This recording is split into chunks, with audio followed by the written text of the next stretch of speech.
Jesus, quando criou o mundo e quando criou o Adão e depois veio a Eva, ele criou um homem maravilhoso, um mundo maravilhoso, era o habitar melhor para o homem, era especial. De repente, o homem não obedeceu ao Senhor. O primeiro casal não obedeceu e Deus disse: não faça isso, porque se fizer, morre. E eles chacoalharam os ombros e fez o que Deus disse para não fazer. A partir de então, saíram do estado de inocência, passaram a ver que eles estavam nus, ou seja, veio o conhecimento do mal, e eles foram expulsos daquele paraíso. E Deus avisou: olha, se fizer isso vai morrer. Morte não existia, não era para o homem morrer.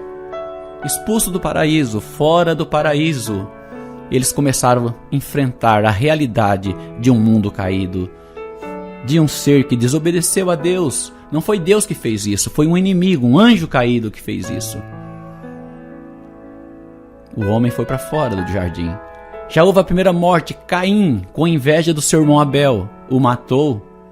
E Deus, antes disso, Deus disse a Caim: faça certo que eu aceito. E eu aceitei o sacrifício do teu irmão Abel, e o teu não aceitei, mas faça certo que eu aceito. Mas o ódio, a raiva, a ira que Caim tinha de Abel o matou, e a morte passou a reinar, assim que foram expulsos do paraíso. E o mundo prossegue assim, e nós vemos o inimigo destruindo as pessoas.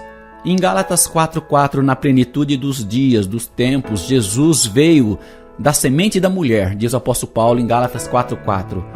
Nascido de uma jovem judia chamada Maria, ali nasceu Jesus Cristo de Nazaré.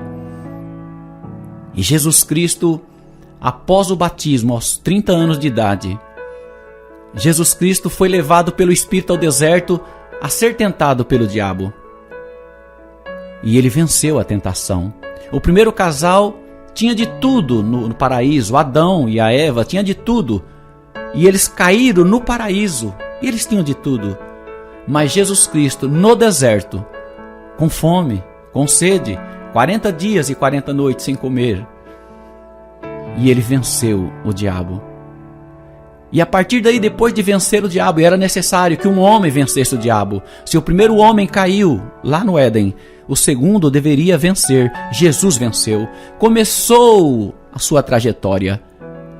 Em seguida, Jesus chamou os 12 e deu, Mateus capítulo 10, versículo 1, deu poder para expulsar demônios. Olha só, depois ele falou curar enfermos, mas primeiro demônios. Isso está escrito em Mateus 10, versículo 1. Em Lucas 9, versículo 1, Lucas confirma o que Mateus falou, o evangelho de Mateus falou. Lucas diz que Jesus escolheu os 12 e deu virtude e poder sobre espíritos caídos, espíritos demoníacos. E depois em Lucas capítulo 10, versículo 1, Lucas relata que Jesus escolheu, além de 12, mais 70 pessoas. E esses 70 voltaram dizendo: Senhor, quando nós falamos o teu nome, até os demônios se curvam diante de nós. E Jesus disse: é assim mesmo, não se alegre por isso. Antes, alegrai-vos, porque o vosso nome está escrito no livro da vida. Que coisa linda! Então você vê que Jesus veio mostrando que esse espírito maligno está reinando nessa terra. Aí continua o mesmo. Na época de Cristo, passou-se 2000 anos, o diabo não caducou não. Os espíritos malignos estão aí provocando tragédias, assassinatos, adultérios, roubos, verdadeiros assaltos. E o mundo está caído. E Jesus, com a palavra, ele pede para nós pregarmos que através do nome de Jesus nós venceremos o inimigo. O inimigo cai por terra quando nós falamos em nome de Jesus. Jesus veio para desfazer as obras do diabo. Então, queridos, aproxime-se de Deus, porque existe um inimigo, como diz o apóstolo Paulo, bramando como leão, procurando uma brecha para te destruir. Já pensou um leão numa jaula, ele tentando sair por aquela portinha frágil para te pegar? E o inimigo das nossas almas está assim. Jesus libertou muitas pessoas. Em Marcos capítulo 1, você vê Jesus fazendo mais um trabalho de libertação incrível, libertando pessoas de demônios, na sinagoga. Jesus fez isso. O apóstolo Paulo fez isso por muitas vezes. Pedro fez isso. Todos os apóstolos expulsaram esses espíritos malignos.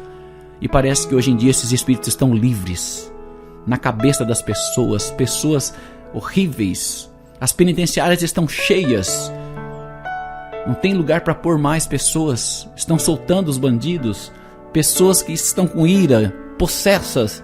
E nós, Igreja de Cristo, temos as armas para lutar contra o império das trevas. A Bíblia diz que as portas do inferno, diz Jesus, não prevalecerão contra a Igreja de Cristo. As portas do inferno não prevalecerão. Não vai prevalecer contra a tua casa, não vai prevalecer contra a igreja, não vai prevalecer contra a tua fé. Para isso você precisa crer que existe um Deus maravilhoso. No final de Mateus, capítulo 28, no livro de Mateus 28, ele chamou uma grande comissão e diz: ide e pregai o evangelho a toda criatura. Ide e pregai, ensina-os e batiza-os em nome do Pai, do Filho e do Espírito Santo. O evangelho de Mateus termina assim: batiza, ensina. Eis que estou convosco até a consumação do século. Todos os dias, diz o Senhor Jesus, a grande comissão. E eu me encaixo nessa grande comissão, você também. Vamos aí ajudar as pessoas que estão possessas. Pessoas que estão com a mente perturbadíssima. E lá vai remédio. E não funciona. É paliativo. No momento de um ataque, sim, tem que tomar, sim. Mas é paliativo. Ó Deus, nos ensina, Pai, a viver o Evangelho. O Evangelho de poder. Não é aquele Evangelho mecânico, Pai. Esse nós não queremos. A Bíblia fala sobre o rema, a palavra rema. Quando nós lemos, é diferente de ler um gibi ou um jornal. Essa palavra entra no nosso coração e transforma. É o rema de Deus. Receba esse rema de Deus. Receba a graça de Deus sobre a tua vida. Em nome de Jesus. E todo mal saia. Repreende esse mal em nome de Jesus na tua casa, na tua mente. Repreenda agora. Fala em nome de Jesus, saia. Eu não aceito. Repreenda. Em nome de Jesus, receba libertação e a cura. Que Deus te abençoe e te guarde.